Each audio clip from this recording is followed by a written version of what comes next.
Hello there. I'm getting my tech organized, so bear with me a moment. But today's topic is navigating relationship challenges with feeling energy and flow, reading energy and flow. So let me just get my tech going here. Bear with me, bear with me. Do, do, do, do, do. Okay, we're getting close. Sharing to my group. One moment.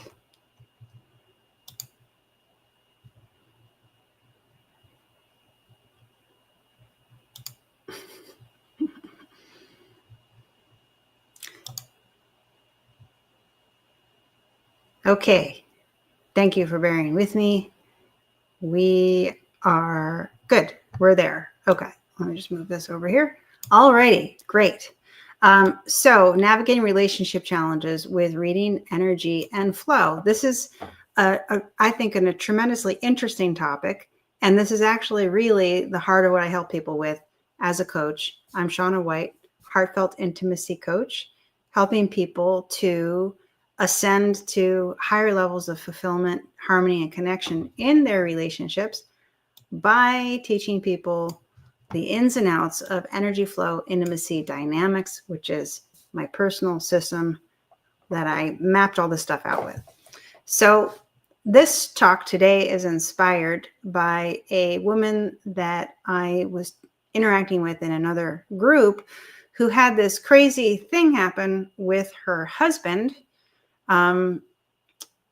She has a child from a previous relationship, and she interacts with her ex, or I think more than one child with him.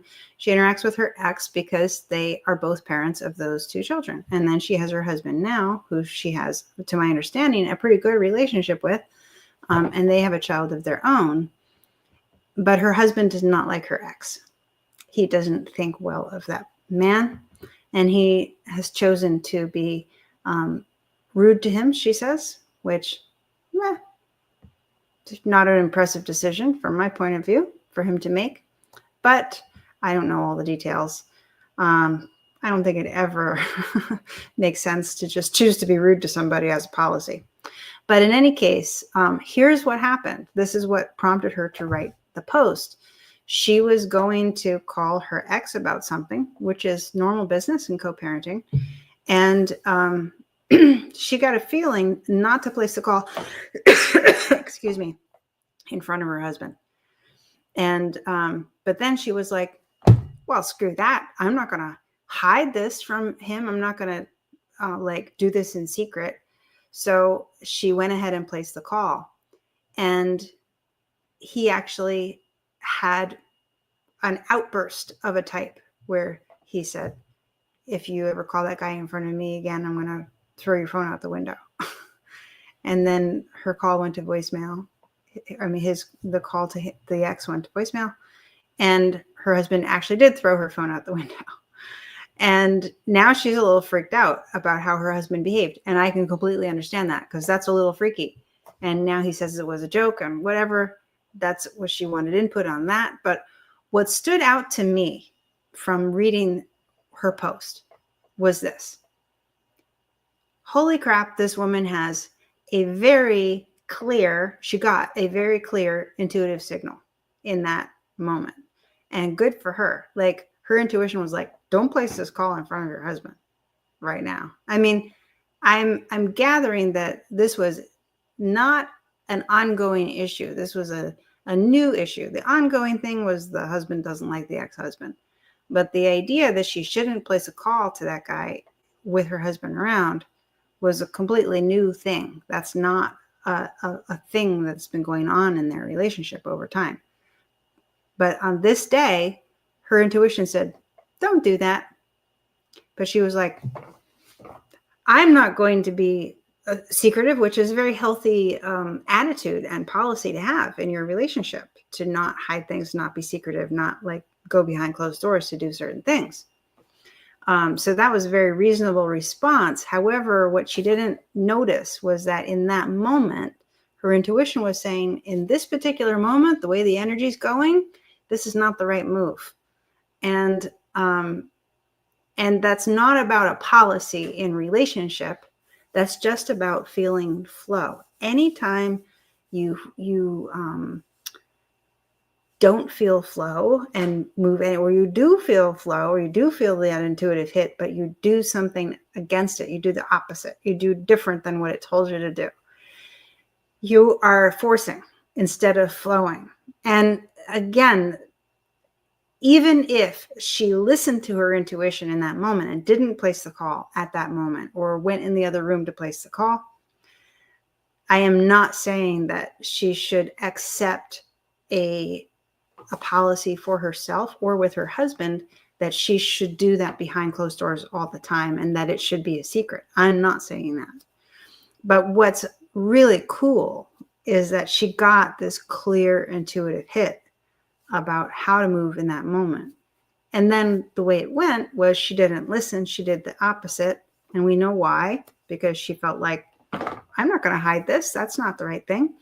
And then because she made that choice, we were able to see what the energy was cooking up that is the reason why her intuition said, okay, don't do that right now, right here. No, don't do it.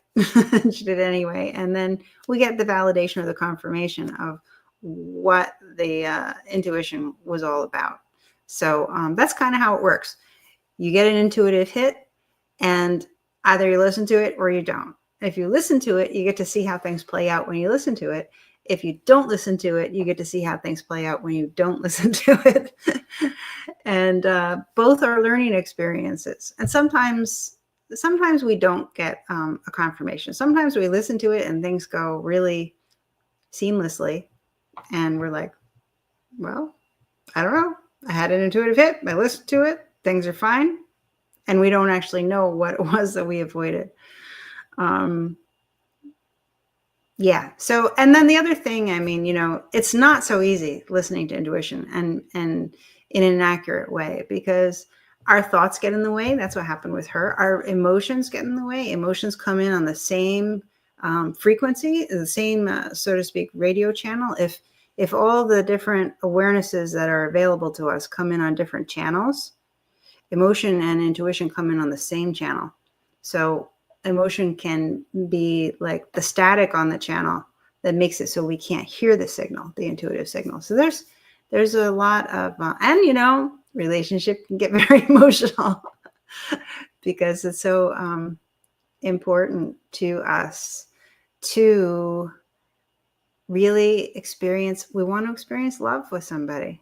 That's important. That's a big deal. And when it's hard, when things are hard, or when trauma triggers come up from our past, this all makes it complicated. This all brings up emotion and makes it complicated to hear that intuitive signal.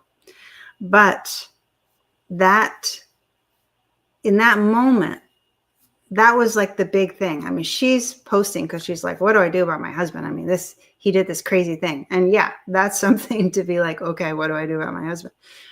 But the loudest detail in her story was, wow, look at that amazing intuitive signal that you got.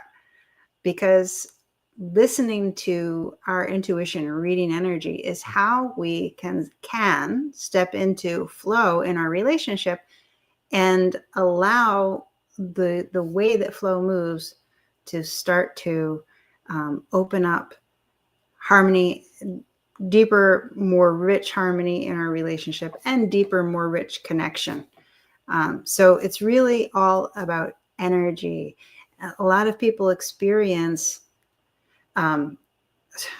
communication challenges in their relationship, but what's actually underlying the communication challenges is what's going on energetically. So that's the domain that I work in and helping people with relationships. And I love it. I love it. It's such an interesting, fascinating world, the world of feeling and discerning energy, and how powerful it is when you find your clarity, your inner balance in your own energy, and then your discernment in how you move in that realm of energy, and life becomes so easy. Like, I mean, it's really cool. It's really cool. It's not just your intimate partnership relationship. It's also work relationships. If you have your own business and you have clients, it's client relationships. It's all kinds of relationships start to get smoothed out and elevated when you develop this skill set of how to rebalance yourself so that you don't have this emotional noise on the intuition channel, and then you start to learn how to read the energy. You learn how to tell the difference between emotional energy and intuitive energy. And as you start to develop your ability to navigate relationship this way, then things start falling into place. And it's really fun. So anyway, I was inspired because I found her story so interesting. I wanted to share it with you. And I would like to invite you to engage. So tell me, on a scale of 0 to 10, how clear is your intuitive signal? And that might be complicated to answer because it might depend on the situation. But anyway, I'd like to hear what your number is. On a 0 to 10 scale, how much do you feel like you can hear and rely on your intuition and trust to follow it? Alrighty, I look forward to your answers in the comments, and I'll talk to you soon. Bye.